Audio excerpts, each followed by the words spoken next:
TikTok is in the crosshairs of one government agency and some lawmakers yet again. But there is a really big difference this time, and at the end of the video, I'm going to talk about the chances of TikTok being taken down by the US government. Now, I talked all about this story in my Newsgirl News Roundup email last week, which is free, by the way. But for those of you who haven't signed up yet, again, why not? It's free. Here's what's going on. The controversy over TikTok user data reignited a few weeks ago after BuzzFeed published this article saying BuzzFeed obtained audio recordings of TikTok employees admitting that engineers in China had indeed been able to access private US user data. Now, I covered this story a bunch back in 2020 when the Trump administration was trying to pull the app off the market or force TikTok, which is still owned by a Chinese company called ByteDance, to be sold to a US-based company because of user data concerns. Of course, the former president repeatedly lost in court over those attempts, and the app stayed, and it never sold. TikTok did agree, though, to store US user data on Oracle's cloud-based computer system. And when this was all going on, TikTok's US-based executives testified under oath that US user data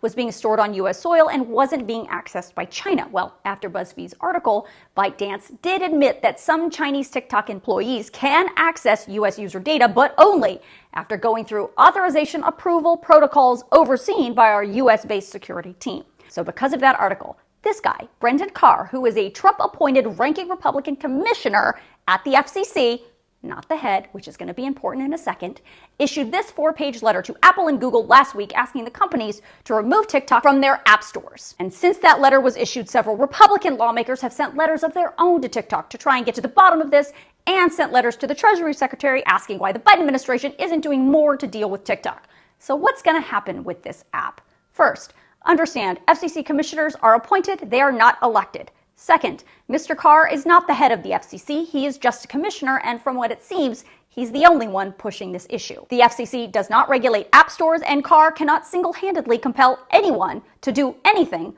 let alone ban TikTok. Third, between inflation, gas prices, mass shootings, abortion rights, and everything else, it does not appear that TikTok is a major priority of this administration. In fact, pretty quickly after President Biden took office, he rescinded Trump's 2 executive orders trying to block access to TikTok, replacing it instead with a new process to scrutinize whether these sorts of apps pose a national security threat. And 4, if you recall, just last week I told you in this video, the Supreme Court severely restricted the powers of federal agencies like the FCC, to make huge, sweeping, nationwide changes just like this one.